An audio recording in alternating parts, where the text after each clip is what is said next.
Bonsoir à tous. Bonsoir à toutes. Ah, bon. Ça a l'air d'être bon pour la technique. C'est parti. Bien, bienvenue. Nous sommes ravis de vous retrouver pour ce jeudi de conférence à Arcopole, qui est notre partenaire depuis le début de l'aventure holistique. Voilà, donc Arcopole, c'est un lieu de coworking dans lequel vous pouvez louer des salles à titre privé ou pour les entreprises. Donc il y a différents types de salles. C'est tout à fait modulable et vous pouvez réserver au 02 47 25 22 05. Voilà, vous nous trouvez également sur les réseaux sociaux et sur le site internet d'Arcopole pour les réservations et les contacts. Voilà, l'association holistique qui vous reçoit ce soir a pris naissance en 2020, en fait, la rencontre de passionnés de santé, bien-être. Et on avait envie de faire partager tout ce qui nous faisait vibrer. Et ça a pris la forme d'un cycle de conférences. Donc, c'est un jeudi par mois. L'avant-dernier jeudi de chaque mois. Dernier jeudi de chaque mois, plutôt. Voilà, notre équipe est composée de 6 personnes. Voilà, donc Delphine, moi-même, naturopathe, Sylvain, thérapeute énergéticien. Alors, c'est très rapide parce que tout le monde est très multicasquette chez nous. Voilà, Anne qui est naturopathe, Cyril qui travaille avec le son, qui soigne avec le son, Margot qui est énergéticienne, voilà, et Franck qui est coiffeur énergéticien. Voilà. Donc l'ensemble, voici le cycle de conférences qui a eu lieu depuis le mois de janvier. Il nous reste une conférence qui sera proposée par Stéphane Maillard le 22 mai prochain sur les synchronicités. Voilà. Vous pouvez venir nous rencontrer lors de notre soirée holistique. C'est ouvert à tous les participants de nos conférences sur le cycle de l'année. Ça prendra la forme d'un dîner. Donc, avant notre dîner, on fait un mini-salon dans Arcopole. Vous pourrez découvrir les spécialités de chacun, où on fait découvrir nos approches. Donc, entre 16h et 18h30, on sera répartis dans toutes les salles. Et à 19h, on vous invite à partager un repas. Chacun est invité à amener un plat, son plat favori, à nous faire découvrir. Nous, on s'occupe de l'ambiance et des boissons. Voilà. Vous pouvez également devenir adhérent, voilà, pour soutenir l'association. Voilà. Et c'est 15 € par an. Après la conférence de ce soir, il y aura une petite séance de guidance qui est proposée par Sylvain. Donc, vous pouvez déjà réfléchir aux questions. Pas de questions sur le futur, c'est des questions simples et courtes, une question simple et courte sur le passé ou votre présent. Voilà. Alors, ce soir, nous accueillons un jeune homme talentueux qui est très multicasquette, Alexandre Sidler, qui est le président de l'association La Tour Crypto. Voilà, et qui va vous en dire plus sur ses multiples activités et ses passions. Voilà. Bienvenue, Alexandre.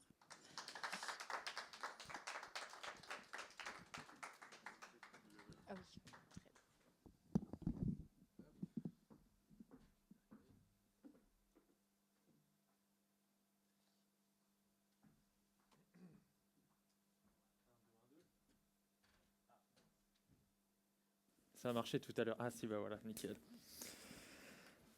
Écoutez, bonsoir à tous. Merci. Alors déjà, premièrement, merci pour cet accueil parmi vous. C'est un plaisir de pouvoir venir discuter de tout ça, notamment ce sujet qui est la crypto-monnaie. Vous allez voir, on va discuter de beaucoup de choses qui vont parler de crypto-monnaie, puisqu'on va parler de Bitcoin, on va parler également de qu'est-ce qu'une crypto-monnaie, qu'est-ce qu'une blockchain. On va parler également de finances, comment on gère un petit peu ses finances, etc. Et voilà, un peu d'histoire, etc. Je ne vous raconte pas plus d'éléments.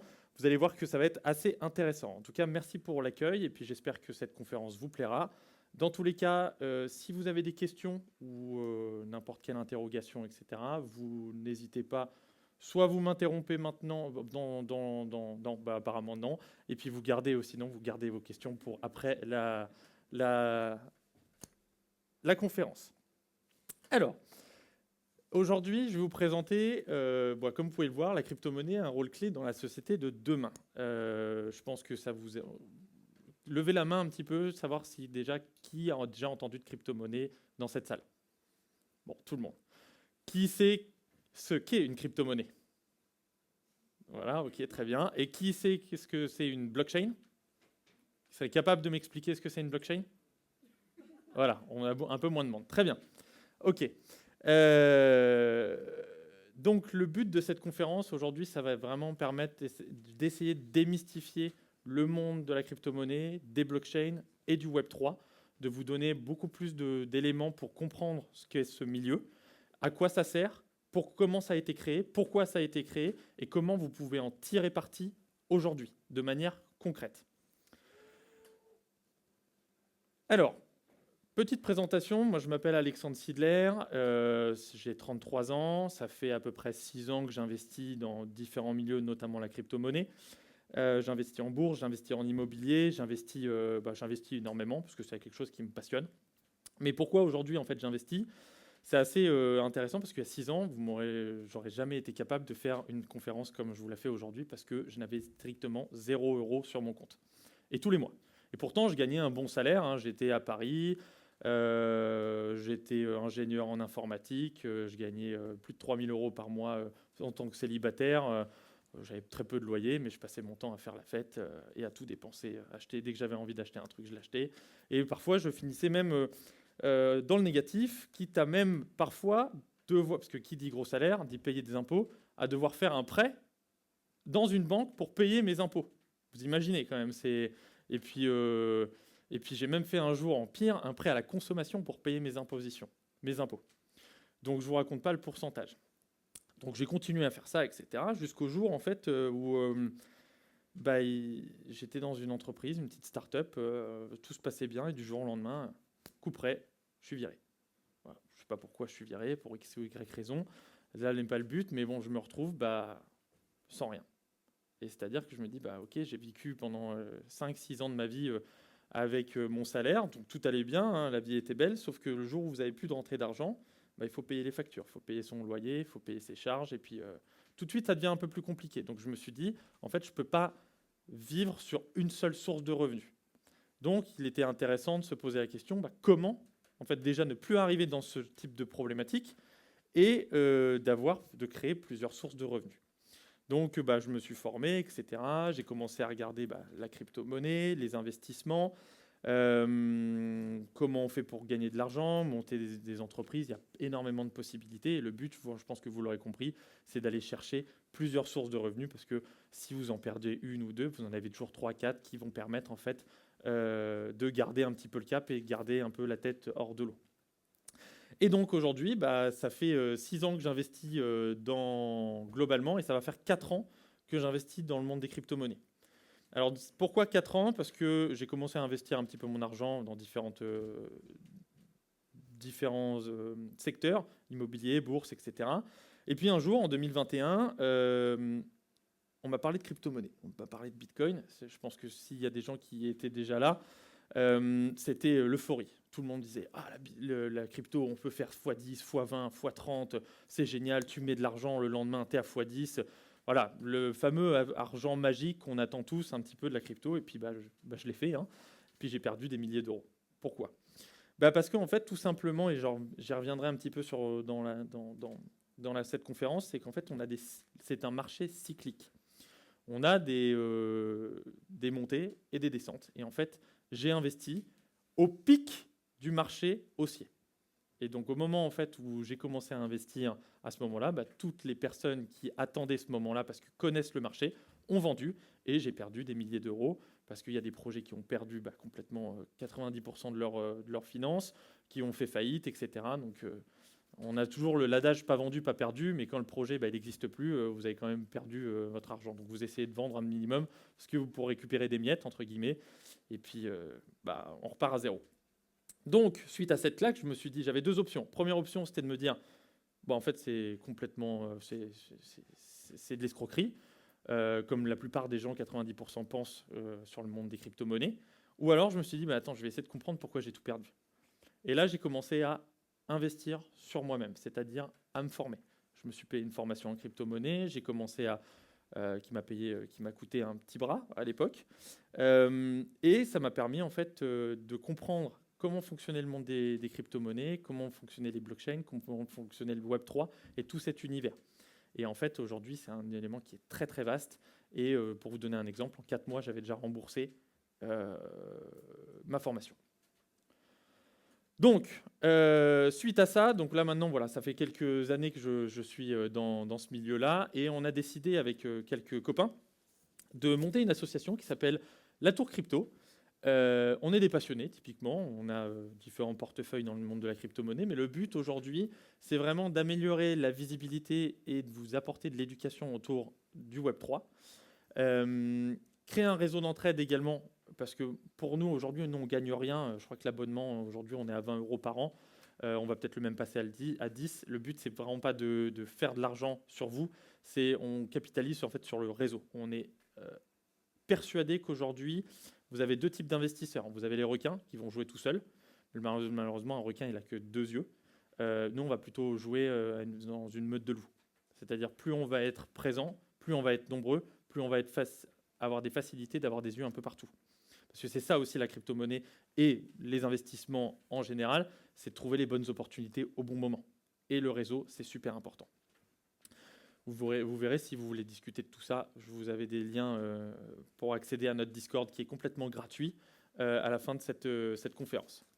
Et bien sûr, voilà aussi tout un aspect accompagnement vers l'adoption des outils financiers de demain. Alors, on va faire un petit peu d'histoire aujourd'hui. On va parler principalement de Bitcoin. Il y a énormément de différentes crypto-monnaies. Il y a énormément de différentes blockchains, de types de blockchains. Le but étant de ne pas vous faire un cours magistral là-dessus, parce que sinon je vais vous perdre en moins de 2 minutes. On va se focaliser un petit peu sur Bitcoin et on parlera de quelques autres cryptos majoritaires. Donc, Bitcoin, d'où ça vient? En fait, c'est assez intéressant. Je pense qu'il y a peut-être des gens qui l'ont connu. En 2008, il y a eu la crise des subprimes. Donc, cette crise des subprimes, elle a fait extrêmement mal au monde financier et extrêmement mal à l'humain.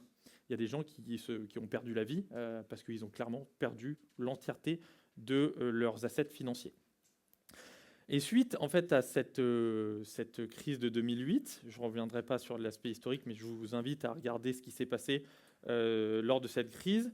On a une personne, on ne sait toujours pas qui c'est, du nom de Satoshi Nakamoto, qui a sorti un livre qui s'appelle, qui est un livre blanc, qui présente en fait une solution innovante qui est Bitcoin. Donc bien sûr c'est peer-to-peer, je vous le donnerai le nom exact, je me rappelle plus. Mais c'est un livre blanc que je vous invite à lire parce que c'est extrêmement intéressant pour pallier en fait à toutes ces problématiques de gestion centralisée de vos assets financiers. Donc on va parler également des principes fondamentaux, c'est-à-dire l'alternative à la centralisation, c'est-à-dire la décentralisation, une monnaie créée par le peuple, pour le peuple. Et bien sûr, on parlera également des crises récentes qui aujourd'hui qui amènent une certaine problématique autour de l'adoption des crypto-monnaies. Je tiens par exemple l'affaire FTX, je ne sais pas si vous êtes au courant de cette affaire. Voilà, c'était une plateforme centralisée où énormément de gens avaient leurs crypto-monnaies dessus. Et puis Sam Bankman-Fried, qui est en prison aujourd'hui, il est parti avec la caisse, c'est-à-dire qu'il est parti avec toutes vos crypto-monnaies. Il y a des gens qui ont perdu des centaines de milliers d'euros lors de cette escroquerie. C'est pour ça qu'on y reviendra un petit peu sur la partie comment acheter ces crypto-monnaies, comment ça fonctionne, parce qu'en fait, il y a des règles à respecter. Typiquement, on a un petit adage qui s'appelle « pas ta clé, pas ta crypto », mais j'y reviendrai un petit peu après. C'est clair pour le moment ce que je vous présente? Très bien. Alors, comme vous pouvez le voir, on va revenir vraiment sur la partie historique. Donc la première, 2008, publication, alors c'était à 2009, publication révolutionnaire de Bitcoin, Bitcoin Peer-to-Peer Electronic Cash System. C'est le document qui a clairement tout changé. Parce que il a permis en fait aujourd'hui d'expliquer comment fonctionnait Bitcoin de manière décentralisée. On reviendra, on aura un petit jeu, j'appellerai un volontaire pour vous montrer un petit peu comment fonctionne une blockchain de type Proof of Work, preuve de travail. Bitcoin est basé sur une blockchain de type Proof of Work. c'est-à-dire qu'on a un système de, j'y reviendrai vraiment après, mais on a vraiment une preuve de travail pour valider les transactions. Alors, il y a à peu près 10 ans, donc on ne sait toujours pas qui a écrit ce livre. Et en fait, il y a à peu près 10 ans, il y a un magazine américain qui identifie erronément le créateur de Bitcoin. Ce que vous pouvez voir, c'est le petit monsieur là, qui s'appelle Satoshi Nakamoto. Donc on ne sait toujours pas si c'est lui. Alors, je peux vous le confirmer, c'est pas lui, parce que le but, c'est qu'il soit complètement anonyme. Quand il a sorti son white paper, il a créé le premier bloc Genesis. Ensuite, il a dit, parce que c'était le but du Bitcoin, c'était « je vous laisse les commandes ». Moi, donc il a à peu près plusieurs millions de Bitcoin, 1 million de Bitcoin si je ne vous dis pas de bêtises, stockés, et on ne sait pas à qui c'est. Ça n'a pas bougé depuis plus de 10 ans. C'est toujours sur la blockchain. Et donc, c'est assez rigolo dans cette histoire, parce que suite à cette identification, la communauté a envoyé énormément de Bitcoin à cet homme, par charité, entre guillemets, parce qu'on pensait que c'était lui, Satoshi Nakamoto. Donc la personne aujourd'hui a plus de 60 Bitcoins, sachant qu'un Bitcoin, à l'heure actuelle, ça vaut 85 000 $. Donc je ne vous raconte pas... Bon, à l'époque, ça valait strictement rien. C'était 0,01 centime un Bitcoin. Je pense qu'on a tous un peu cette histoire d'acheter 2 pizzas avec 10 000 Bitcoins. Vous imaginez le coût des pizzas aujourd'hui ? Ça commence à être des belles pizzas. Donc, 60 bitcoins aujourd'hui, voilà. C'était à l'époque en plus quand on avait fait le PPT, donc ça vaut un peu plus, plus de 4 millions de $. Donc je ne vous raconte pas, c'est sympa comme donation.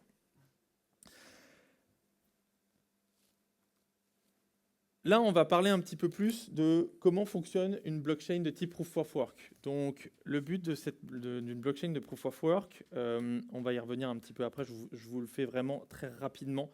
Parce que c'est très mathématique, il y a des calculs, etc. qui sont faits, c'est de l'algorithmique pur et dur. Donc on ne va pas rentrer dans ce détail-là, mais c'est vraiment pour vous montrer, en fait, aujourd'hui, Bitcoin, si je devrais résumer Bitcoin en termes de blockchain, c'est 21 millions. Et ça, c'est super important comme nombre. Pourquoi 21 millions ? Parce qu'il n'y aura pas plus de 21 millions de Bitcoin en circulation. Et ça, c'est super important, parce qu'aujourd'hui, par exemple, l'or, on en trouve encore aujourd'hui. Même si on en trouve rarement, on continue à en trouver. Je vous donne un exemple. Aujourd'hui, votre monnaie, vos billets, on fait tourner la planche à billets régulièrement et infiniment.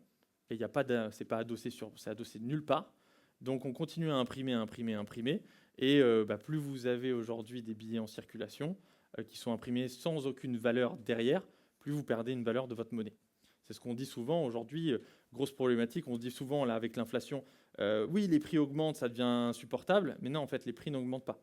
C'est la valeur de votre monnaie qui diminue. Et c'est ça qui est assez important. Avec Bitcoin, vu qu'on n'en a que 21 millions, on va augmenter en fait sa rareté plus on va arriver dans le temps.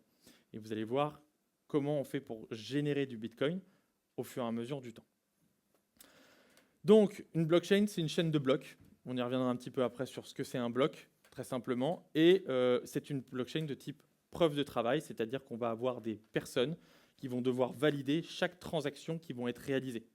Et en fait, c'est assez intéressant. Je vais vous donner un exemple. On a un gros problème. Je vais prendre ce billet de 50 €. On est d'accord que, déjà, qui peut me prouver que ce billet de 50 €, c'est un vrai billet de 50 €? Bon, on pourrait se dire que c'est un billet de 50 €, je le regarde à la lumière, ok, j'ai bien ma petite icône, j'ai quelques éléments qui vont me valider que c'est un billet vrai, mais entre guillemets, j'en suis pas certain. C'est bien pour ça qu'aujourd'hui, on a cette grosse problématique qu'on peut difficilement rentrer dans un magasin et payer son café avec un billet de 100 €. Hein. Soit on vous prend pour un criminel, soit c'est pas... et donc on vous prend pour un criminel parce qu'ils ont une machine pour vérifier que c'est bien un billet de 100 €. Soit en fait les magasins, aujourd'hui, vous disent, attendez, moi je ne sais pas d'où il vient votre billet de 100 €, on ne les accepte plus. Et c'est toute la problématique. C'est pour ça qu'aujourd'hui, on voit très rarement des billets de 100 €, 200 ou 500.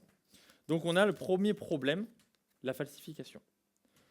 Le deuxième problème, c'est d'où ça vient. Là, ce billet, je l'ai eu, c'est ma boulangère qui me l'a donné. Parce que j'ai payé mon pain, elle m'a rendu de la monnaie, elle m'a rendu 50 €. Très bien. Donc je sais que c'est ma boulangère. mais après, moi, je ne sais pas qui c'est qui lui a donné. J'en ai aucune idée. Donc déjà, la traçabilité, c'est un autre problème. Et troisièmement, c'est la sécurité. C'est de savoir aujourd'hui que d'avoir cette traçabilité et donc cette sécurité, de se dire d'où vient ce billet de 50 €. Et en fait, le but d'une blockchain aujourd'hui, c'est tout simplement, vous avez ce billet, et en fait, c'est comme si aujourd'hui, sur chaque échange de main, j'avais le nom de la personne à qui j'ai donné le billet et le nom de la personne à qui a reçu ce billet, avec tout l'historique. Et en fait, le but d'une blockchain de proof of work, et de tous les types de blockchain, bien sûr, c'est d'avoir en fait un registre à ciel ouvert. C'est-à-dire que toute personne peut voir les transactions qui ont été réalisées sur la blockchain. Il y a un site sur chaque blockchain qui s'appelle la BSC Scan, par exemple, où vous allez pouvoir voir de quel portefeuille à quel portefeuille il y a eu un échange de X ou Y Bitcoin. Et donc, tout est tracé. Bien sûr, il n'y a pas de nom derrière, c'est tout ce qui fait aussi la sécurité et l'anonymisation. C'est-à-dire que demain, je peux envoyer à Audrey un Bitcoin. Et donc, tout le monde verra que c'est un Bitcoin que je lui ai envoyé. Et en plus, on a tout un système de validation en vérifiant que c'est un vrai Bitcoin que j'ai envoyé. On y reviendrait un petit peu après là-dessus. C'est clair un petit peu sur cette partie? Alors, j'imagine très fortement comment ça fonctionne. Bref, je vais ranger ce billet, on n'en aurait plus besoin. Et donc, ce qui va être intéressant par-dessus ça, avec Bitcoin, c'est en fait, ce que je vous disais, c'est la décentralisation. Aujourd'hui, alors on ne l'a pas trop avec le cash, ça c'est assez intéressant, et c'est pour ça que le cash essaye d'être supprimé par les gouvernements, parce qu'on n'a pas cette traçabilité, on ne sait pas, voilà, demain je donne 50 € à Audrey, si personne ne l'a vu, elle ne sait pas que personne ne peut savoir que ce billet de 50 € il vient de moi. Sauf si je le donne dans cette salle, et vous saurez tous que j'ai donné un billet de 50 € à Audrey. Et ça, c'est le principe d'une blockchain. Maintenant, demain, imaginons que je veux envoyer 20 000 € via ma banque à Audrey. Vous avez déjà essayé? Je peux vous garantir qu'ils ne veulent pas. Ça ne marche pas. Il va falloir prouver pourquoi vous envoyez 20 000 € à madame, vous les avez trouvés comment, à quoi ça va servir, etc. Il faut signer une tonne de papier, etc. C'est ce qu'on appelle une centralisation, c'est-à-dire qu'il y a un intermédiaire. Avec Bitcoin, il n'y a plus d'intermédiaire. C'est-à-dire que je peux vous envoyer un Bitcoin à Delphine, à Audrey, à Anne, etc., sans que personne me dise quoi que ce soit, à n'importe quel endroit du monde. Et là, c'est là où elle est la révolution, parce que c'est une monnaie pour le peuple, par le peuple. Et je suis complètement libre de vous envoyer ce type de crypto-monnaie. Alors malheureusement, on a des blockchains comme Bitcoin qui sont les premières. On peut pas aujourd'hui déjà, vous allez à comment ça s'appelle, à Tour Sud, les de Lyon. Il y a tout un système où aujourd'hui vous pouvez payer en Bitcoin. Vous pouvez payer votre café, vous pouvez payer vos pâtes là-bas. Il y a tout un système de. On y reviendra un petit peu après, ce qu'on appelle le Lightning Network, mais qui va pallier un gros problème, c'est-à-dire qu'en fait aujourd'hui, si je veux passer un achat en Bitcoin, par exemple à la caisse, la blockchain est très lente parce qu'en fait, on va avoir tout un système de validateurs. Tout le monde doit valider. Il y a tout un système de validateurs qui doit être réalisé. J'y reviendrai vraiment après pour que vous compreniez. Mais ça prend un temps énorme. Donc je ne vous raconte pas, je veux payer mes courses. Bah ouais, mais attendez, il y a 20 minutes avant que la transaction elle passe pour vérifier. Ça ne marche pas. Et en fait, aujourd'hui, on a tout un système de nouvelles blockchains qui vont faciliter ces transactions en pair à pair. C'est là où ça devient super intéressant. C'est clair pour le moment?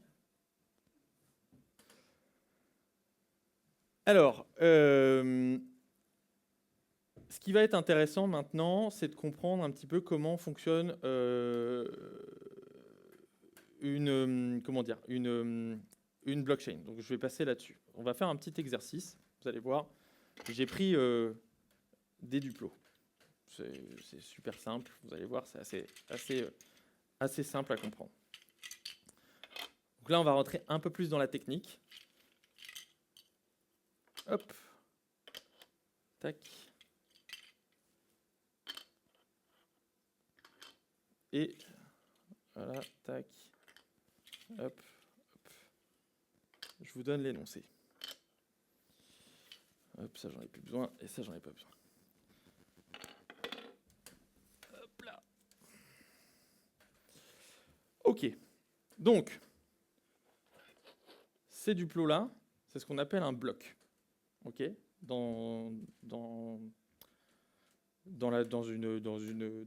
parle vraiment de la blockchain Proof of Work de Bitcoin. Donc ça, c'est un bloc. Ça, c'est une transaction. Une transaction, qu'est-ce que c'est? C'est typiquement, voilà, j'envoie un Bitcoin à Audrey. Ça, c'est une transaction. Ok, chaque transaction va se mettre sur un bloc. Donc on a, comment dire, des centaines de milliers de transactions. Et un bloc est généré à peu près toutes les 10 minutes. Okay. Donc là, il y a, voilà, par exemple, Delphine, elle a envoyé à Sylvain un Bitcoin, etc. Voilà, on est sur du pair à pair. Il n'y a pas de centralisé, tout est décentralisé, nickel. Donc je fais mon élément. Maintenant, je me dis, OK, mon bloc, il est plein. Donc il faut passer au bloc suivant. Il faut valider que ce bloc, il est OK. C'est-à-dire qu'il n'est pas falsifié, que toutes les transactions sont OK, etc. Il faut valider le bloc. Pour valider le bloc, on a tout un système de minage. En fait, ce qu'on appelle des mineurs. En fait, ils vont faire tourner des ordinateurs qui vont faire des calculs algorithmiques pour trouver une énigme. Le résultat d'une énigme, c'est mathématique, c'est ce qu'on appelle une preuve de hash. Donc, je vais demander à quelqu'un qui vienne, un volontaire, qui va jouer le rôle du mineur. Comme ça, je vais vous montrer un petit peu pourquoi ça prend autant de temps de valider une transaction. Qui veut monter sur scène? Allez, viens. C'est comment ton prénom? Raphaël, bah viens Raphaël. Merci. Donc, tu vas prendre donc tu as plein de petits papiers là-dedans, qui sont en fait des résultats tu dois trouver en fait ce qui vont être des résultats. Et il faut que tu me trouves un petit papier qui commence par 0,0. Donc tu vas voir, je t'ai assez simplifié, tu as des papiers rouges et des papiers verts. Alors attends. C'est là où en fait tout le jeu se démarre. Donc Sylvain, c'est un mineur. Et là, en fait, il faut comprendre qu'il y a des centaines de milliers de mineurs qui vont essayer de jouer à ce jeu. Et c'est là où ça devient super intéressant. Parce que c'est le but, celui qui va gagner des bitcoins, c'est celui qui va trouver le premier le résultat exact. Et c'est là où en fait vous avez toute la décentralisation, c'est que personne ne peut prendre aujourd'hui contrôle du réseau Bitcoin, parce qu'en fait, il faudrait qu'on prenne plus de 50% du réseau entier de l'ensemble des mineurs. Et des mineurs, aujourd'hui, Franck, tu peux être mineur, je peux être mineur, c'est juste avoir un petit, ça s'appelle des AXI, qui est des petits ordinateurs chez vous, que vous troquez de l'électricité contre de la puissance de calcul qui vont en fait essayer de générer cette énigme. Et c'est là où ça devient super intéressant, parce qu'en fait, c'est complètement décentralisé. Il faudrait que, si quelqu'un de malhonnête veut prendre contrôle, il faudrait qu'il puisse aller dans chaque endroit où il y a des mineurs et récupérer en fait toute leur puissance de calcul et qu'ils arrêtent de miner. Parce que moi, si on prend mon outil de minage, je peux en racheter un et recommencer. Ce qu'on appelle avec des nœuds. Si j'ai une copie de la blockchain, je peux le remettre en place. Donc en fait, c'est complètement décentralisé. OK ? Donc maintenant, ce qu'on va faire, j'ai pas pris mon téléphone, il doit être là. Non, il n'est pas là. S'il est là, je ne sais pas. Hop, là. Donc, ce qu'on va faire, c'est que là, pour valider cette transaction, je vais mettre un chrono et on va voir en combien de temps. Donc, on est vraiment sur du simple, etc. Combien de temps tu vas mettre pour trouver le papier vert? Allez, c'est parti.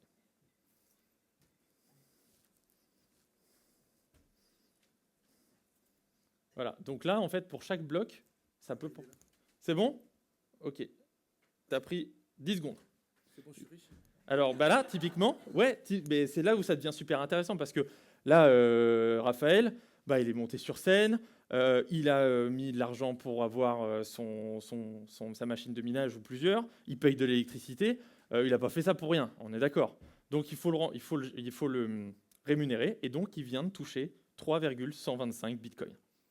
C'est comme ça qu'en fait, en plus, on donne envie aux gens de participer à la blockchain. Parce qu'on les rémunère. Alors, il faut comprendre... Merci, Raphaël, tu peux rentrer chez toi. Riche. Parce que 3 bitcoins, là c'était pas mal. Exactement. Donc là, c'est super intéressant. Donc là, le bloc, donc là, le hash, c'est super, c'est la transaction qui va valider. Aujourd'hui, donc avec le code qui est unique qu'il a trouvé va être dans le bloc, en fait, c'est comme s'il était affiché là. Et hop, j'attaque un nouveau bloc. Et hop, vous avez compris, je remets de nouvelles transactions, etc. Et c'est toute une chaîne de blocs.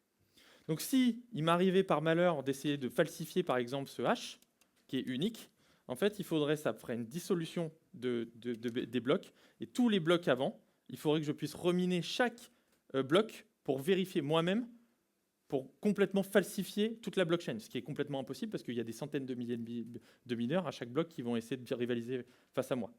C'est pour ça qu'il y a eu des petites histoires où on a parce qu'il y a des entreprises maintenant, il y a des fermes de minage qui existent où c'est des centaines de milliers d'ordinateurs qui carburent à longueur de journée. On fait tourner sur des panneaux solaires, etc. Il y a même des gens qui font chauffer leur piscine grâce à des outils de minage. Enfin, c'est complètement ubuesque. Et il y a un petit gars, un jour, voilà, avec son petit ordinateur, je sais plus, je crois qu'il avait payé 300-400 € sa machine, et ben il a miné, il a trouvé il a validé un bloc, et il s'est fait 6 bitcoins d'un coup, contre des mastodontes. Donc c'est ça qui est assez intéressant en plus, chacun peut gagner. Alors pourquoi aujourd'hui j'ai dit qu'on avait que 3,125 bitcoins, et là je viens de vous dire 6,25 bitcoins. C'est super intéressant en fait. Au début, quand de la création de bitcoin, à chaque bloc validé, on gagnait 50 bitcoins. Vous imaginez? Bon, à l'époque, ça valait 0,01 centime le bitcoin. Donc c'était génial, tout le monde était mineur. Enfin, pour ceux qui commençaient à comprendre, on était mineur, 50 bitcoins. Je ne vous raconte pas le mec qui a gardé tous ses bitcoins, il est super riche. Et en fait, pour amener en fait cette rareté et de revenir en fait cette problématique dont je vous ai expliqué de la planche à billets, vous allez me dire mais attendez, ça fait 10 ans qu'on imprime 50 bitcoins, ça peut pas marcher. Eh ben non, en effet, ça peut pas marcher. Pour avoir en fait cette réserve de valeur, tous les 4 ans, c'est ce qu'on appelle le halving, on va avoir une division du nombre de bitcoins minés par 2. Et là, ça devient intéressant. C'est pour ça que, par exemple, le dernier halving qui est arrivé, c'était en avril dernier. Et on est passé de 6,25 bitcoins par bloc miné à 3,125. C'est clair? Et donc, dans 3 ans, on refera une division par 2. Je sens la question arriver, mais attendez, quand il n'y aura plus de bitcoin. J'ai la réponse, je vous la donnerai à la fin. C'est plus clair un petit peu aujourd'hui comment fonctionne un peu Bitcoin, etc. Vous voyez un petit peu la décentralisation, etc. Bon, très bien. Donc, pour résumer un petit peu de ce qu'est Bitcoin, limite de 21 millions. Donc, c'est vraiment la rareté qui est moteur de valeur. C'est-à-dire qu'il n'y en aura jamais plus que 21 millions. Je peux vous garantir que si demain, on dit qu'il y en a 22 millions, tout se casse la gueule. Parce qu'en fait, tout est basé, c'est aussi ça, la finance, c'est quel est le niveau de confiance que vous accordez à la monnaie. Aujourd'hui, on a tout un niveau de confiance qui fait qu'aujourd'hui, en fait, Bitcoin, il y en a 21 millions, on sait qu'il y en aura toujours 20, il y a le système de proof of work, c'est pour ça que ça fonctionne. Et c'est pour ça qu'aujourd'hui, en fait, on appelle ça l'or numérique, parce qu'en fait, il y a cette limite de valeur, cette limite de nombre de Bitcoin, et qui fait augmenter sa valeur. Et c'est pour ça qu'aujourd'hui, dans 10 ans, bah, potentiellement, vu qu'on va imprimer moins de Bitcoin et qu'il y en aura de moins en moins en circulation, bah, c'est la loi de l'offre et la demande, le prix va monter. Et c'est pour ça que, par exemple, en 2 ans, on est passé de 30 000 $ à 85 000 $ et il est monté jusqu'à 108 000 $. Attention, ça reste un marché très volatile.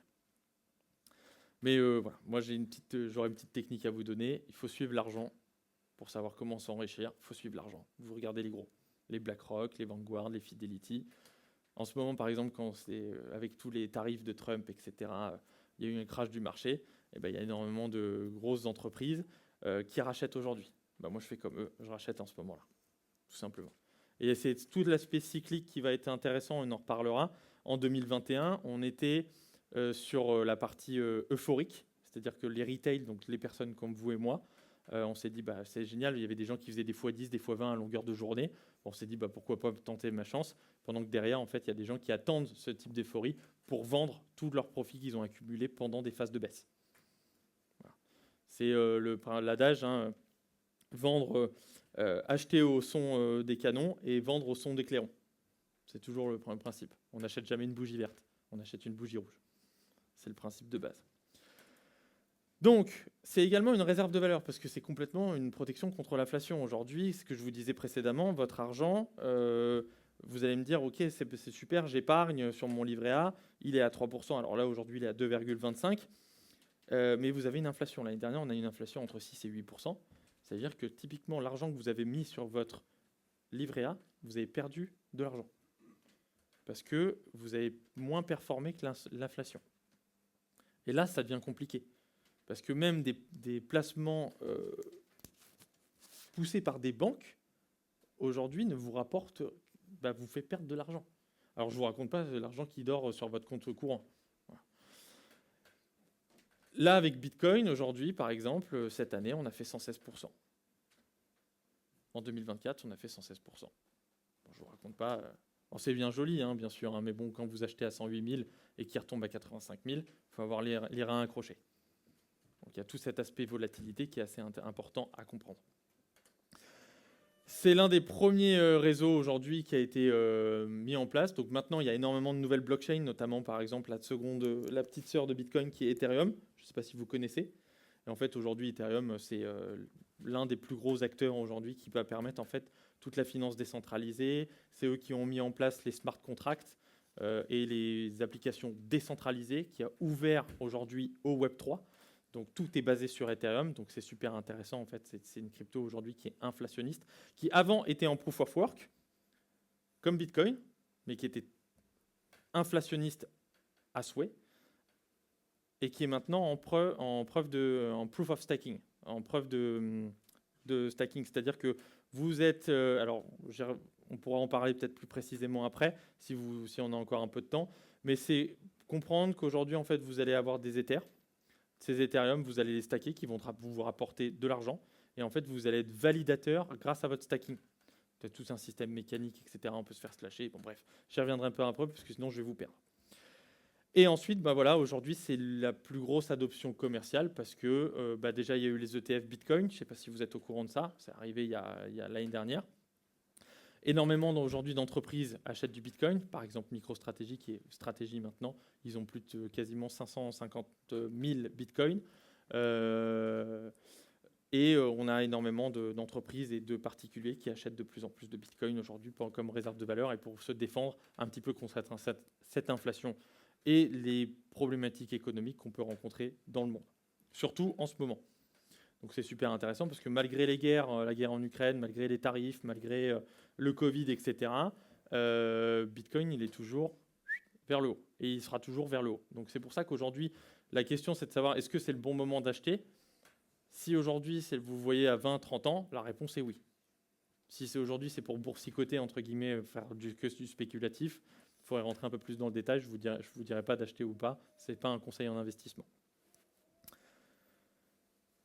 Alors, les principes de décentralisation, c'est super intéressant parce qu'en fait, la blockchain, elle va enlever tout besoin d'autorité centrale. C'est ce qu'on expliquait depuis le début, c'est-à-dire qu'aujourd'hui, on est complètement libre de s'envoyer de l'argent à une certaine valeur, bien sûr, parce que je vous envoie un Bitcoin aujourd'hui, parce que je te dois par exemple 100 €. Demain, parce que il peut potentiellement valoir 200 € ou valoir 50 €. Mais à instant T, je t'ai remboursé tes 100 €. Mais par contre, il n'y a personne qui va me dire « Mais attends, tu n'as pas le droit d'envoyer de l'argent à Audrey. » Ou « Tu n'es pas en interdit bancaire. » Ou par exemple, tu n'es pas un bon citoyen, tu n'as pas le droit d'envoyer de l'argent. Voilà, bref. C'est ce qu'ils veulent faire. Je ne sais pas si vous êtes au courant avec les monnaies numériques de la Banque Centrale Européenne. Aujourd'hui, et ça sort normalement en octobre, on va avoir des crypto-monnaies donc adossées à l'euro et à différentes autres monnaies en fonction de comment les gouvernements vont mettre ça en place, mais qui sera complètement centralisé. C'est-à-dire que ce sont eux qui choisiront d'émettre ou non ces crypto-monnaies. Et toutes les transactions seront validées par eux. Donc si, par exemple, vous avez je ne sais pas, vous avez pris trop de fois l'avion, votre carte bancaire elle sera bloquée, vous ne pourrez pas acheter votre billet, vous avez consommé trop de viande, typiquement on pourra vous bloquer aussi parce que vous avez atteint votre quota, etc. C'est un peu le modèle à la chinoise. Et c'est pour ça qu'aujourd'hui, en fait, on est sur des crypto-monnaies, mais qui sont centralisées. On appelle ça les CBDC. Donc attention. C'est une grande résistance à la censure parce que voilà, aucune entité peut modifier les transactions validées. Le consensus protège l'intégrité du système. Et ça, c'est super intéressant parce que voilà, c'est complètement infalsifiable. Liberté financière également, parce que voilà, personne ne peut vous dire quoi faire, vous faites ce que vous voulez. Petit tips aussi, demain, vous avez, alors on va y revenir juste après, le type de, sur quoi on achète les crypto-monnaies, comment on les stocke, etc. J'y reviendrai juste après. Mais typiquement, on peut facilement aujourd'hui dire, bah tiens, je veux te faire un don d'un bitcoin, il n'y a pas de nom, il n'y a pas de prénom, je t'envoie un bitcoin, c'est pas imposé, etc. Donc on peut aussi, je ne vous conseille pas de le faire, hein, bien sûr, parce qu'on peut toujours se faire attraper par la patrouille, mais on a vraiment cette liberté aujourd'hui de sans censure et de pouvoir vous donner, en fait, d'échanger librement notre argent. On sent que c'est un peu fatigué ce soir, je vois beaucoup de gens bailler. Ou alors c'est moi qui suis fatigant. Ah non, il y en a plusieurs. Non, je rigole, je vous embête. Ok, alors, maintenant, je pense que c'est toute la question qui se pose aujourd'hui. Comment j'achète mes premières crypto-monnaies? Comment je les stocke? Comment ça fonctionne? Donc il est important de comprendre qu'il y a des plateformes centralisées et des plateformes décentralisées. Les plateformes centralisées, c'est que la plupart des gens connaissent, c'est Binance, c'est Coinbase, c'est Kraken, et il y en a énormément. Ces plateformes centralisées, à quoi elles servent? En fait, c'est le pont entre les monnaies fiat, une monnaie fiat c'est 1 euro, c'est 1 dollar, etc., et les crypto-monnaies. C'est ce qui vous permet en fait, d'acheter de la crypto-monnaie sans avoir de connaissances techniques. Vous envoyez 100 euros sur votre plateforme Binance, et ensuite vous achetez de la crypto avec ces 100 euros en fonction de ce que vous voulez. Attention, ces plateformes centralisées, c'est elles qui détiennent vos cryptos. C'est ce qui s'est passé par exemple avec l'affaire FTX. Beaucoup de gens ont acheté leur crypto-monnaie sur cette plateforme et en fait ont laissé leur crypto-monnaie sur cette plateforme. Et en fait, ils sont partis avec la caisse. Ils sont partis avec l'ensemble des crypto-monnaies. Et donc ça, c'est super intéressant. D'où ce que je vous disais en début de conférence, pas ta clé, pas ta crypto. C'est pour ça qu'en fait, on a aussi des plateformes décentralisées qui sont aujourd'hui, donc là on est sur la DeFi, c'est principalement basé sur Ethereum, la blockchain Ethereum et ses autres blockchains autour. On en parlera plus tard, mais je ne veux pas vous parler de tout ça parce que ça va être beaucoup trop compliqué. C'est beaucoup plus technique, mais ça offre beaucoup moins de contrôle. C'est-à-dire que demain, avec mon portefeuille, là, avec mon téléphone, je peux passer par une plateforme centralisée, sans intermédiaire, une plateforme décentralisée, donc sans intermédiaire, pour acheter ma crypto-monnaie, entre un portefeuille crypto et la plateforme décentralisée. Alors que sur la plateforme centralisée, je suis obligé d'envoyer des fonds, passer par un switch, et que ce soit elle qui achète les cryptos pour moi et qui les stocke. Alors bien sûr, je peux les retirer, et c'est pour ça qu'en fait, on a différents types de portefeuilles. On a les portefeuilles chauds et les portefeuilles froids. Et les portefeuilles centralisés. Donc le premier portefeuille que vous avez, c'est un portefeuille centralisé qui est sur la plateforme centralisée, c'est-à-dire que l'argent n'est pas à vous. Ça, c'est important à comprendre. Si vous achetez par exemple un bitcoin demain sur Binance, ou sur Kraken, ou sur Coinbase, si vous ne les retirez pas sur un portefeuille décentralisé, le bitcoin ne vous appartient pas. Ils peuvent partir avec la caisse. Alors, aujourd'hui, ça se fait de beaucoup moins parce que ça a été régulé grâce à l'affaire FTX. Il y a énormément de régulations comme le PSAN, le MiCA qui arrive prochainement, mais faut quand même faire attention. Oui. C'est un portefeuille chaud. C'est un hot wallet. Donc ça, c'est ton portefeuille. Typiquement, MetaMask, c'est un portefeuille chaud. Donc c'est connecté, c'est online.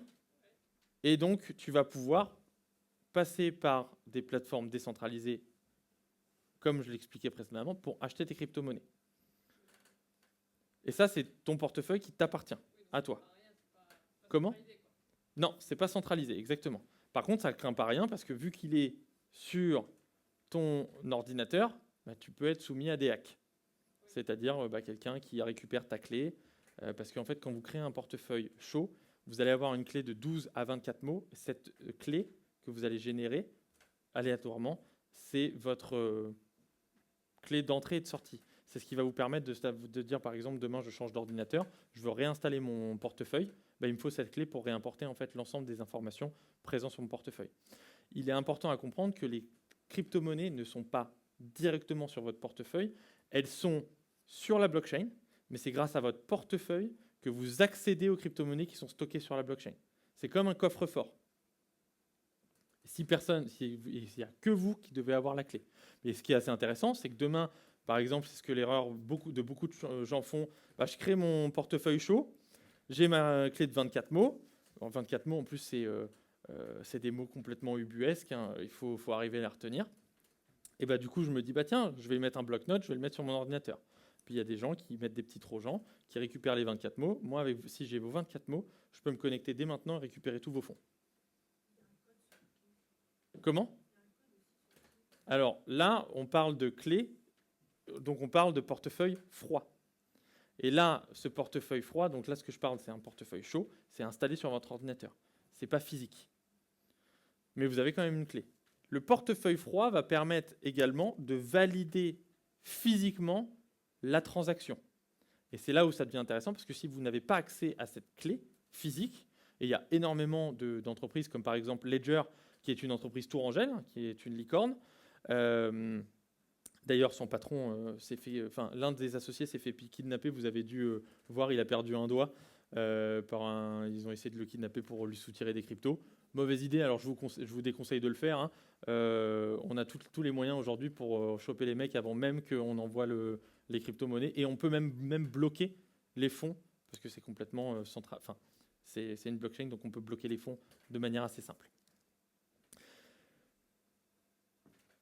Donc, le portefeuille froid, il est super intéressant pour en fait aujourd'hui dire très bien, j'ai physiquement, je mets donc mes cryptos, comme je l'avais expliqué, sont sur la blockchain, mais vous devez avoir accès à cette clé pour valider une transaction de retrait ou de sortie de ces crypto-monnaies. Donc là, c'est super intéressant parce que demain, imaginons que j'ai 10 bitcoins sur ma clé Ledger, bah, je pourrais très facilement dire, bah, tiens, je vais mourir, tiens, je la donne à mon frère. Elle est tombée du camion, il n'y a pas mon nom, il n'y a pas mon prénom, il n'y a pas ma date de naissance, on ne sait pas à qui il est, et donc je peux récupérer mes 10 bitcoins. Comment ? Si vous la faites voler, ben c'est pas grave, parce que si la personne, alors vous avez sur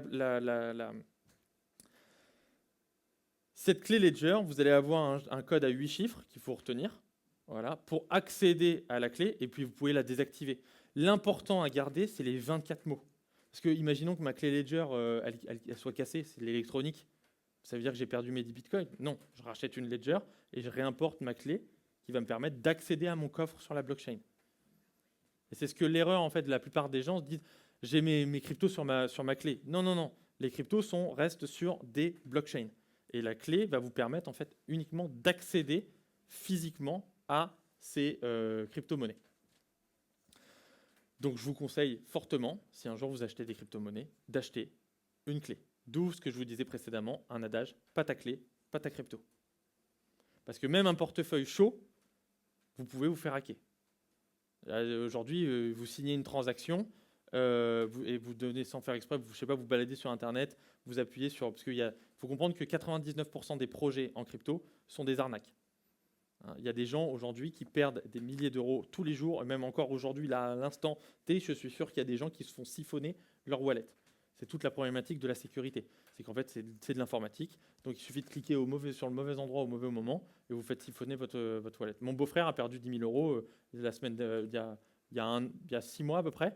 Voilà, il a cliqué sur le mauvais bouton en pensant récupérer une somme. En fait, c'était un trojan et ils lui ont piqué ses 10 000 euros de crypto. Bon, je ne vous raconte pas. D'où l'important aussi d'avoir ces crypto-monnaies sur différents types de portefeuilles. Portefeuille froid, avoir plusieurs portefeuilles chauds, par exemple. Si vous avez, je ne sais pas, 100 000 euros de crypto, vous mettez 25 000 sur une Ledger 1, 25 000 sur une Ledger 2, etc., etc. Et vous gardez les 24 mots de chaque Ledger. Donc ça devient super important. Et là, c'est la question de savoir où est-ce que je garde mes 24 mots. Je les garde dans ma tête, je ne les mets pas sur mon ordinateur, comme vous l'avez compris. Donc, il y a tout un système. Aujourd'hui, chacun doit trouver son système.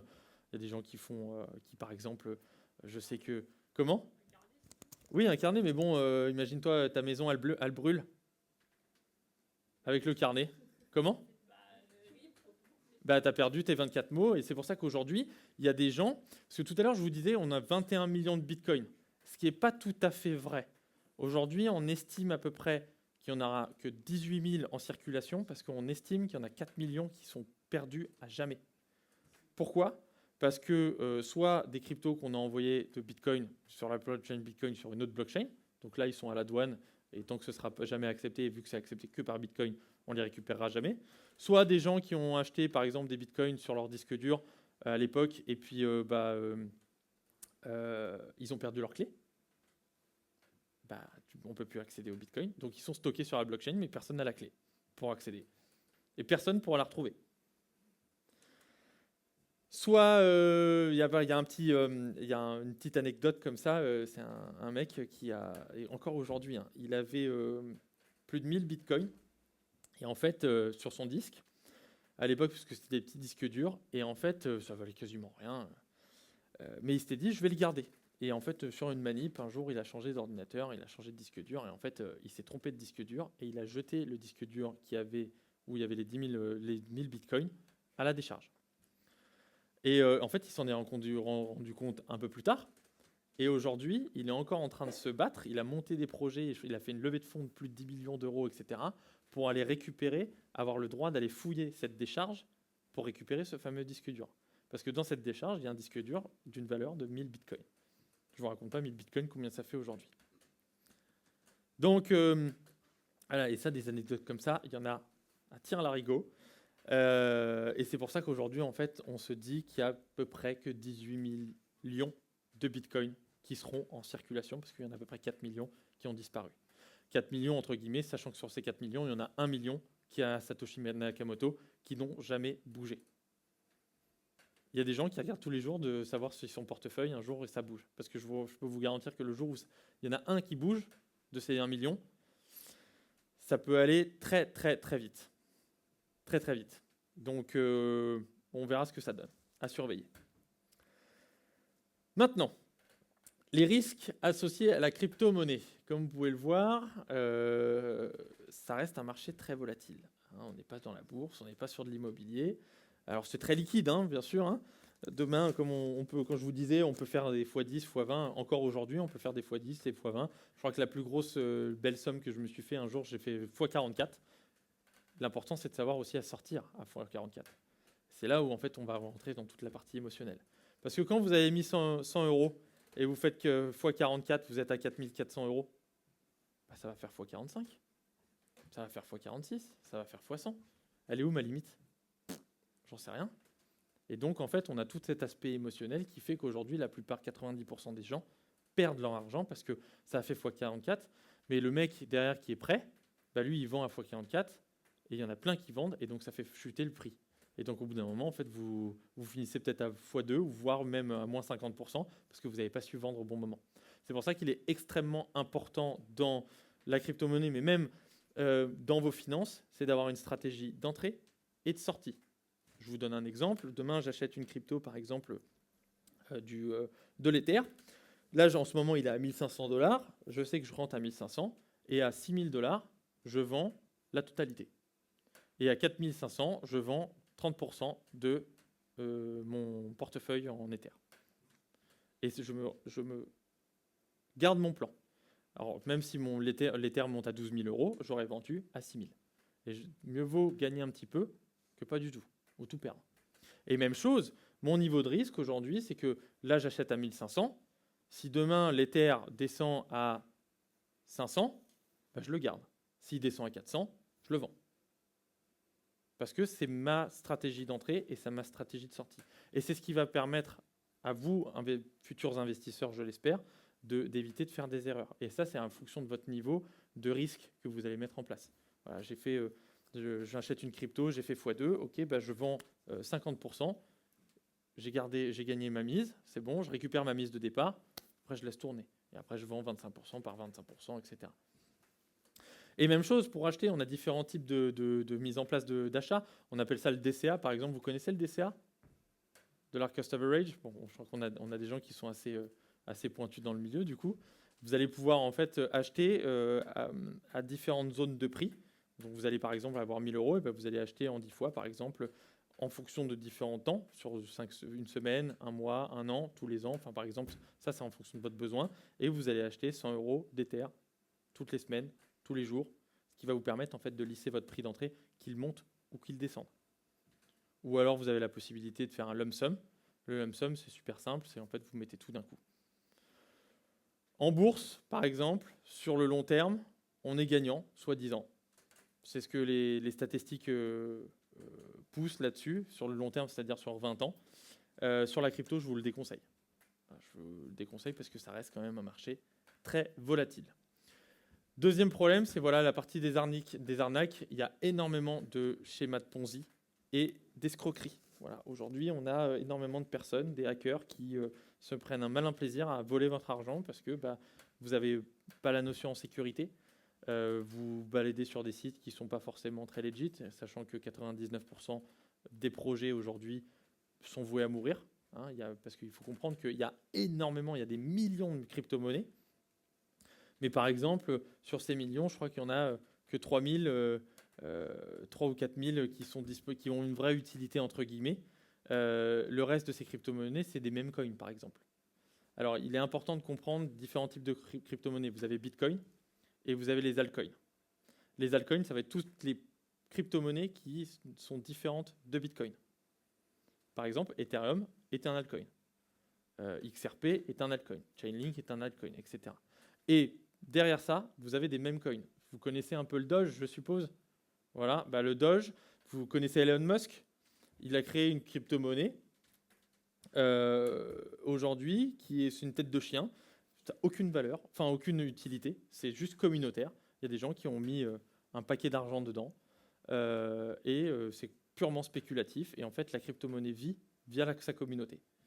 Et en fait, dans ces mêmes coins, donc on en a des gros comme par exemple Doge, PP, etc., qui sont purement spéculatifs. Hein. Et il y a des gens qui sont devenus millionnaires grâce à ça. Ils ont acheté au début, et là, aujourd'hui, ça a complètement explosé parce que la valorisation, plus vous achetez, vous investissez de l'argent dedans, plus la valorisation de la crypto-monnaie monte, et plus sa valeur monte. C'est tout simple. Et donc, à partir de ce moment-là, en fait, il y a des gens qui sont devenus complètement millionnaires grâce à ces mêmes coins. Mais aujourd'hui, on a des mêmes coins qui sortent. Là, je suis sûr que si je vais sur une blockchain comme Solana, il y a des mêmes coins qui sortent quotidiennement. Là, encore aujourd'hui, au moment où je parle. Et en fait, c'est complètement des Ponzi parce que les gens attendent que vous mettiez de l'argent et puis ils partent avec la caisse. Ce qu'on appelle un rug pull pour le lexique. Il faut faire attention. Donc voilà. Au niveau des protections et des plateformes, c'est ce que je vous expliquais. Donc, on a les plateformes centralisées. C'est ce qui va vous permettre, si demain vous voulez acheter de la crypto, passer par une plateforme centralisée. Ça va vous permettre en fait d'éviter toute la partie technique. C'est super simple. Vous mettez des euros, vous achetez vos premières cryptos et ensuite vous pouvez commencer. Après, moi, le meilleur conseil que je peux vous donner, investissez sur vous-même, formez-vous. C'est le plus important. N'essayez pas de vous dire ok, je vais acheter cette crypto, je vais essayer de faire x10, etc. C'est beaucoup de recherche, c'est des recherches fondamentales, c'est de la recherche technique. Il y a énormément de choses. Soit faites-vous accompagner par des professionnels qui s'y connaissent vraiment, soit formez-vous. Et moi, c'est ce que je dis souvent, en fait, même les professionnels, ils ont toujours quelque chose à vendre. Le mieux, c'est de savoir, de comprendre ce qu'on fait. Quand vous sortez chez votre comptable et que vous dites oui, amen à votre comptable et que vous n'avez rien compris à ce qu'il a fait, parce que le jour où vous avez un contrôle du fisc, ce n'est pas votre comptable qui va venir vous aider. C'est vous qui devez rendre des comptes. Donc, c'est entre guillemets, c'est le meilleur conseil que je peux vous donner, c'est investir sur vous-même. Vous allez perdre de l'argent, potentiellement, parce que vous investissez sur des sommes au début, mais c'est comme ça que vous allez gagner, au final.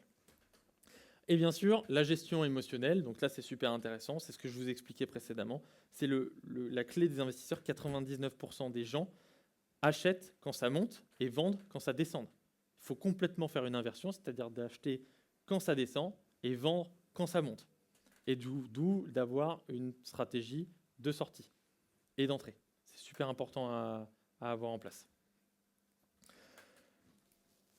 Alors, vous pouvez très bien vendre sur, comment dire, c'est ce que j'expliquais précédemment, vous pouvez très bien vendre quand c'est en train de descendre, parce que typiquement, c'est de l'argent dont vous avez besoin, vous êtes prêt à perdre 30%, la crypto va perdre 30%, vous vendez pour limiter les risques.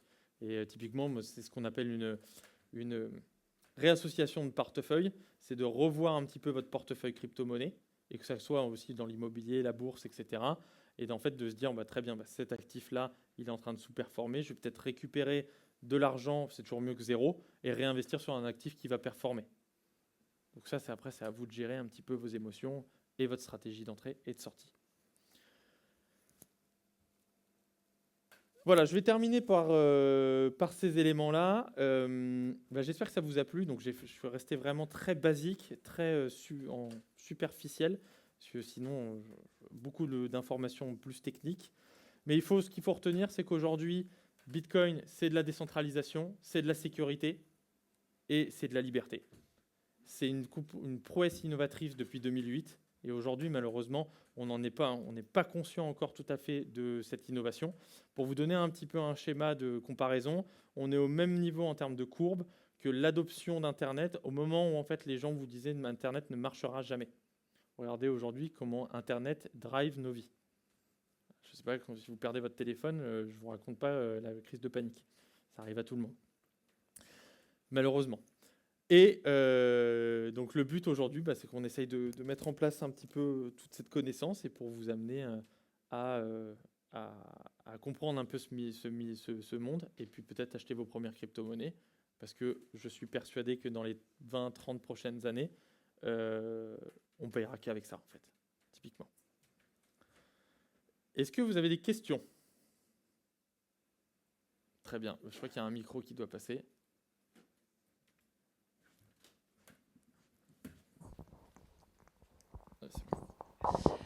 Tout à l'heure, tu disais que pour savoir si tu devais acheter ou vendre, etc., tu suivais les grosses entreprises, mais ouais. Comment tu les suis? C'est super intéressant. Alors, quand je parlais des gros, c'est typiquement quand là je parlais de bourse ou même la crypto. Par exemple, en ce moment, BlackRock, via les ETF, ils achètent énormément de crypto-monnaies pour leurs investisseurs. Maintenant, il y a un système encore plus intéressant. C'est que, comme tout à l'heure, je vous l'expliquais, c'est comme ça que je trouve par exemple des pépites régulièrement. Sur une blockchain, sur chaque blockchain, tu vas avoir un site, ce qu'on appelle un scan, et tu vas pouvoir voir l'ensemble des transactions qui sont faites en temps réel sur la blockchain. Donc, ce qui va être intéressant, c'est de dire, je vois que tel portefeuille, il vient d'acheter 100 bitcoins. Ok, très bien. Il a acheté 100 bitcoins à 50, par exemple, 50 000, à 50 000 $ le bitcoin. Je vais aller voir le portefeuille et puis derrière, je vais pouvoir voir l'ensemble de ces crypto-monnaies. Et je vais voir, il a acheté cette crypto, là, il a une valorisation de 50 millions, il vient en acheter pour, 3 000 $. Je vais regarder, je vais regarder qui détient en fait dans cette crypto grâce à ces scans. Je vais voir qu'il y a plusieurs personnes qui ont acheté et donc je vais me dire, tiens, cette crypto, elle pourrait être intéressante. Et donc je vais mettre un billet. Et c'est comme ça, en fait, tout ça pour voir, en fait, vu que c'est une blockchain, tout est décentralisé, mais sur un registre à livre ouvert, à ciel ouvert, tu peux voir qui achète quoi et qui vend quand. Donc tu as plein de sites en fait où tu vois différents blocs finalement? En fait, exactement. Par exemple, sur chaque blockchain, tu vas avoir un site centralisé qui va te permettre de voir chaque transaction qui ont été réalisées en temps réel. Donc typiquement, tu peux voir, par exemple, je t'envoie un bitcoin, tu vas pouvoir voir la transaction sur le site actuellement. Et chaque blockchain a son propre site qui va permettre de voir l'ensemble des transactions qui en sont réalisées. Ça a répondu à ta question? Ouais. Très bien. Il y a d'autres questions? Sur la transaction, quand tu donnes un bitcoin à quelqu'un, ouais. L'État là-dedans, comment il accepte ça, de se dire non, attends, je vais rajouter de la TVA, des taxes, des machins. S'il l'envoie à ses enfants, tiens, il faut que ça rentre dans la succession, machin. Comment il fait? Comme tu viens de le dire, aujourd'hui, normalement, tu es obligé de tout déclarer, entre guillemets. Si demain, je veux envoyer un bitcoin à Audrey, parce que je veux lui donner, je suis obligé de le déclarer, légalement. Donc ça veut dire que l'idée de base du bitcoin est complètement pervertie, là? Non, parce qu'en fait, elle a été pervertie, entre guillemets, parce que chaque gouvernement va être différent. En France, tu es obligé de le faire. Tu vas à Dubaï, il y a 0% d'imposition et tu fais ce que tu veux avec tes cryptos. Demain, tu vas à Dubaï, tu peux acheter, par exemple, ta Porsche 911 avec du Solana. Personne qui t'embête. Et tu payes 0% d'imposition dessus. Donc tu ne peux pas être en France, faire des transactions Bitcoin sans être taxé. C'est impossible. Même si tu achètes tes Bitcoins ailleurs. C'est une question de... tu peux acheter, par exemple, ton Bitcoin, là, demain, j'achète... Alors, tu vas être taxé... Alors, il y a différents types de fiscalité. Tu vas être taxé, par exemple, de 30% de ta flat tax uniquement quand tu vas faire des switches entre ta crypto-monnaie et ta monnaie fiat. Je m'explique. J'achète un Bitcoin à 50 000 $, il monte à 100 000, je le vends. Très bien, je récupère 100 000 €. Et ben, je vais payer à l'État 30% de ma plus-value, donc 30% de 50 000 $.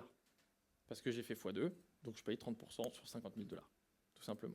Même chose, si demain je veux donner 100 000 € de Bitcoin à ma fille, bah, je peux donner 100 000 € de Bitcoin parce que c'est exonéré d'impôts, parce que c'est la loi qui fait. Et il n'y a pas d'intermédiaire. Je ne suis pas obligé de passer. C'est là où tout le concept de Bitcoin, c'est que je ne suis même pas obligé de passer par la banque. Je peux donner. Donc je vais quand même déclarer en disant que j'ai fait une donation de 100 000 € si je suis dans les clous.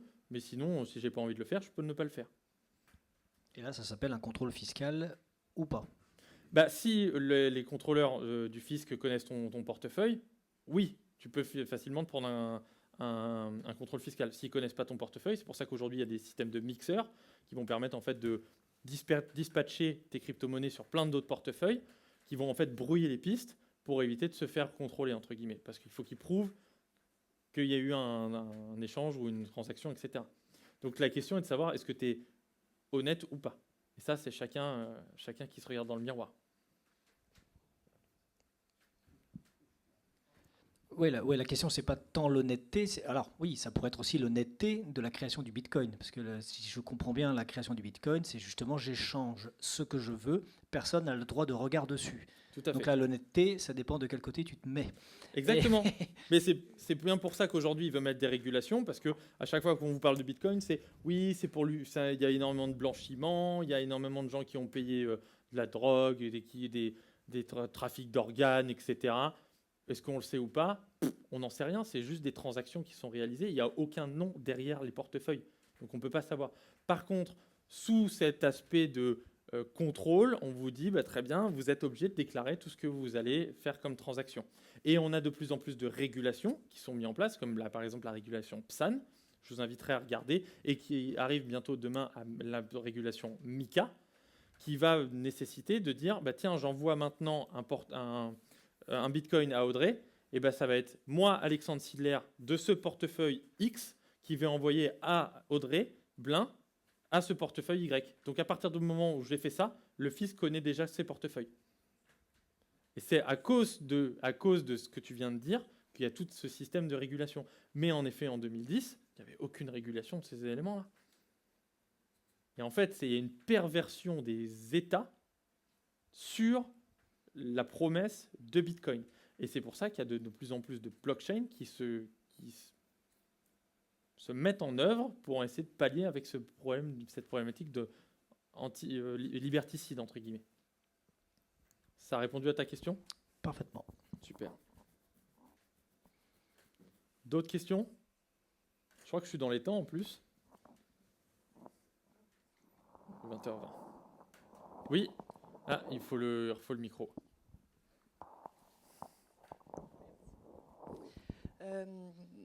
Combien de fois par jour, semaine ou mois tu regardes en fait pour savoir quand ça monte, ça descend, toutes tes actions que tu dois faire? Tu fais comment? Moi, je suis passionné de crypto, donc j'y passe des heures et des heures par jour, parce qu'en plus je chasse des airdrops, donc c'est un autre sujet, donc il faut que j'y passe des heures quotidiennement à faire des actions sur les blockchains.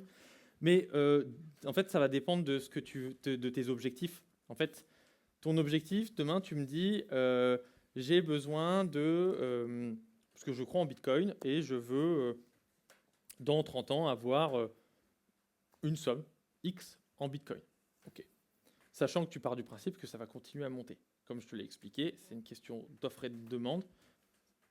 Alors, sauf s'il y a un changement dans le consensus, qu'il y a un gros mouvement des bitcoins de Satoshi Nakamoto, ou une perte de confiance dans la monnaie, ce qui ne risque pas d'arriver aujourd'hui, tellement c'est le fameux too big to fail, tu sais pertinemment que dans 30 ans, tu seras gagnant.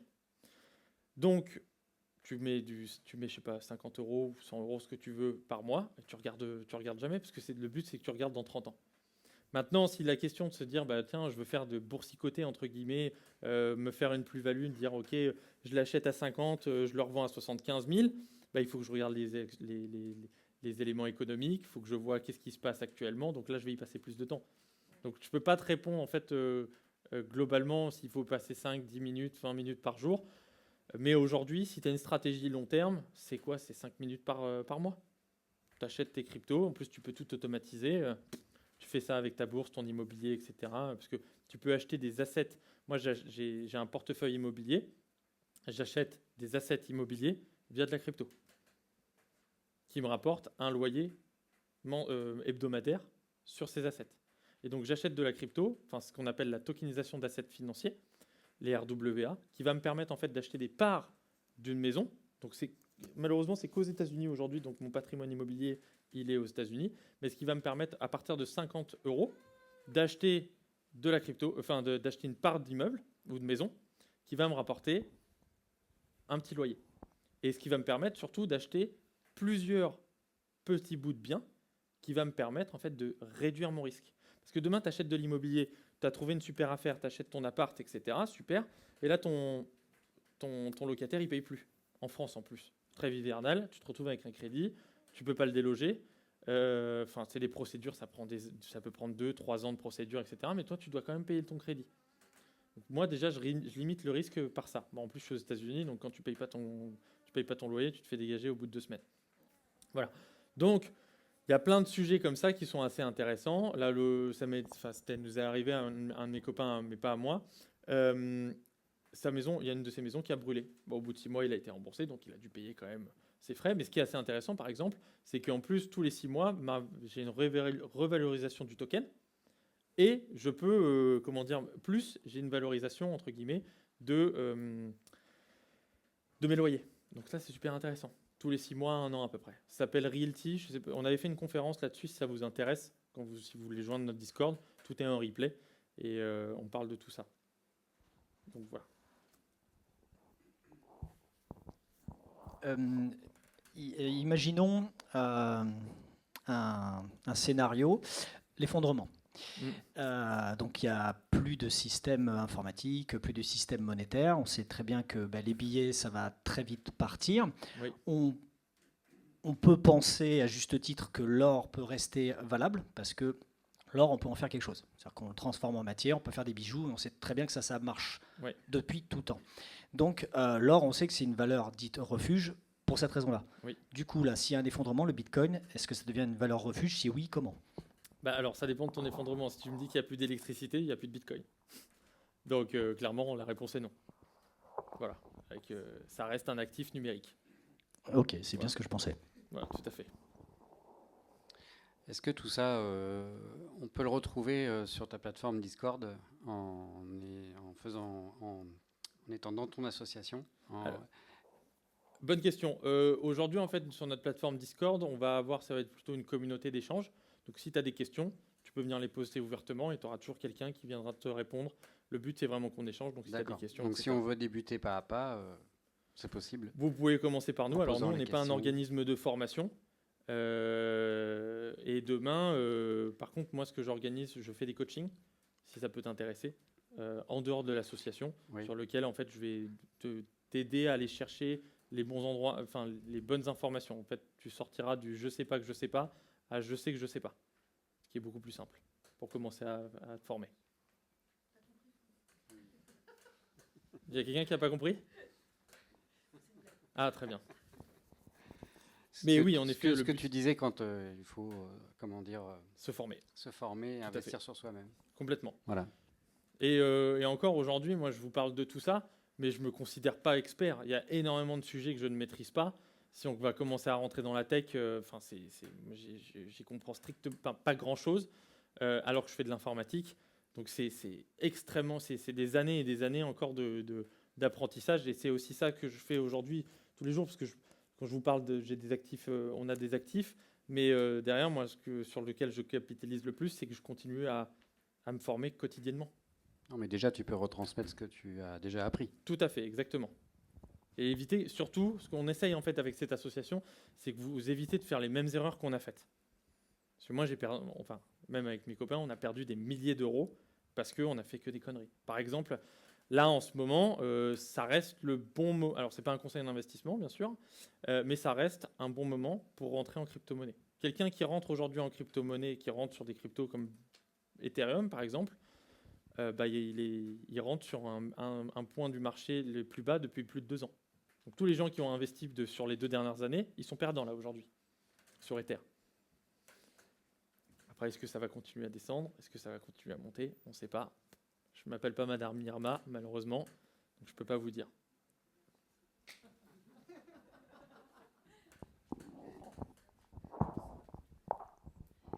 J'ai entendu parler d'une crypto-monnaie qui s'appellerait la June, mais qui serait une crypto-monnaie citoyenne qui serait destinée plutôt à un usage quotidien, pour des échanges quotidiens. Ouais. Est-ce que ça te dit quelque chose? Est-ce que tu Le tu vois June. la June. La June. June. Et elle serait pas destinée à des comment dire, des boursicotés, en fait, on va Ouais. dire. Elle est plutôt destinée à des échanges quotidiens. Est-ce que ça se rapproche de ce dont tu parlais tout à l'heure pour simplifier les achats, par exemple? Ouais. Voilà. Enfin, voilà. Donc c'est un projet citoyen et qui a une certaine ampleur. Et il y a des gens qui ouvrent des cagnottes et qui fonctionnent comme ça. Bah, Voilà. alors, je ne connais pas la crypto, mais l'idée est très bonne, hein. C'est super intéressant parce qu'en fait, c'est toujours la question de quelle est la valeur que tu vas donner à la crypto-monnaie, mais même à ton billet de 50 euros. Si demain, on te dit qu'avec 50 euros, personne n'y croit plus en l'euro, je vais pouvoir te dire, tiens, je te donne 50 euros pour t'acheter un truc. Tu vas me dire, mais si tu n'en veux pas, si tu n'y crois plus, ça reste un bout de papier. Donc c'est la même chose avec ta crypto, ça reste la même chose avec Bitcoin. À partir du moment où tu as des gens qui sont capables d'acheter et revendre, enfin d'utiliser ce type d'éléments pour échanger des services ou des biens, why not? Après, il faut juste avoir le système de baquet liquidité, parce qu'en fait, tout le principe de pourquoi aujourd'hui on en est là financièrement et qu'on a une inflation qui est complètement folle et qu'on a une perte de la valeur de notre monnaie, parce qu'en fait notre monnaie elle est adossée à rien d'autre. Et ça, c'est depuis 1971. En fait, à l'époque, avant 1971, par exemple, le dollar était indexé sur l'or. Donc, il y avait toujours une valeur en or contre le nombre de dollars présents. Nixon a dit, on arrête. Et puis, c'est là où on a commencé à faire tourner la planche à billets. Donc, aujourd'hui, on a des dettes. Par exemple, aux États-Unis, c'est complètement fou. Ils ont une dette avec des taux d'intérêt qui sont complètement fous. Et pour rembourser leurs dettes, ils refont des prêts. Et c'est interminable. Et c'est ce qu'on fait typiquement en France. Et c'est pour ça qu'aujourd'hui, c'est un niveau de scoring, entre guillemets, et que notre niveau de scoring aujourd'hui, il est assez bas, entre guillemets. Bas, c'est-à-dire il n'est pas bon. Qui fait qu'en fait, les taux d'intérêt augmentent. Donc, c'est ce qui s'est passé, par exemple, quand ça craque en termes de finances. On voit la Grèce, le Liban. Une question? Oui. Qu'est-ce que tu penses de l'accusation de manipulation de marché de Donald Trump en ce moment? Ce que j'en pense, je pense que c'est quelqu'un de... On peut dire beaucoup de choses sur lui, c'est un businessman, je pense qu'il a fait ses preuves sur les 30 dernières années sur comment devenir entre guillemets riche et garder l'argent, parce qu'il y a le problème, il y a la question ce qu'on appelle, c'est ce que Charles Gave dit, quand on est jeune, on cherche le fuck you money, c'est-à-dire de chercher faire son patrimoine informatique, et puis quand on l'a le fuck you money, c'est le but, c'est de garder le fuck you money. Donc là, on n'a pas du tout les mêmes stratégies. Là aujourd'hui, je pense qu'il a une vision pour l'Amérique, c'est-à-dire qu'il veut, ça c'est mon opinion personnelle, c'est qu'il y avait une hégémonie américaine dans le monde entier qui coûtait une fortune et qui est donc en déficit clairement, et qui veut aujourd'hui refaire un pays complètement souverain et centralisé uniquement sur les États-Unis. C'est pour ça qu'il est en train de partir d'un peu partout. Donc je ne sais pas si c'est une manipulation de marché, c'est plutôt qu'il a pris des décisions et les investisseurs du marché ont pris peur. Et c'est ce que je disais précédemment, la plupart des gens ont peur, ils ont vendu leurs actifs, pendant que d'autres en ont racheté et ont utilisé.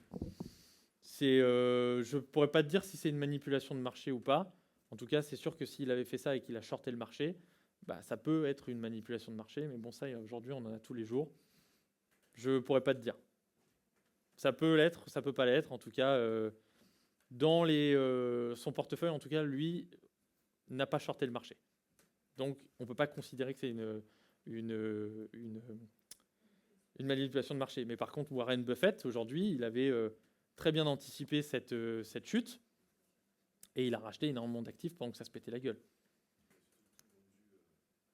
Ouais, il a vendu quasiment, par exemple, toutes ses actions, une bonne partie de ses actions Apple.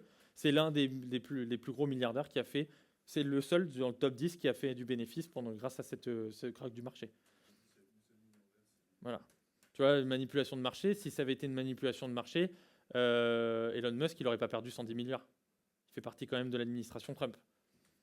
Tu vois, je sais pas. Je sais pas la réponse.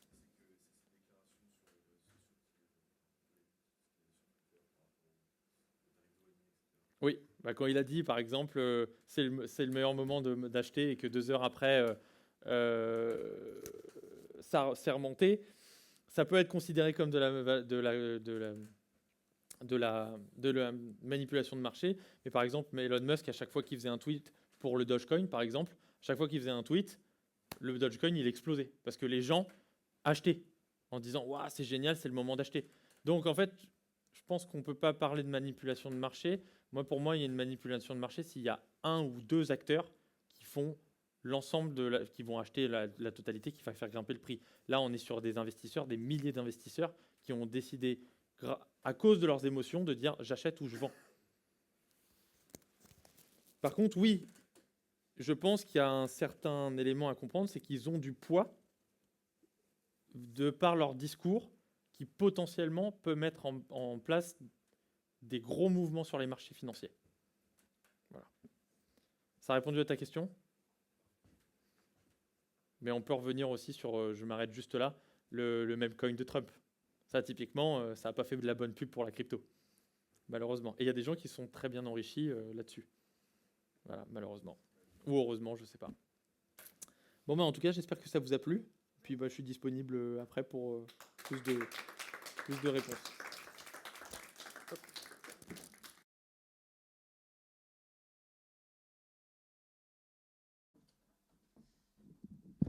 Reste encore un petit peu dans la lumière, qu'on te remercie. Alexandre, reviens.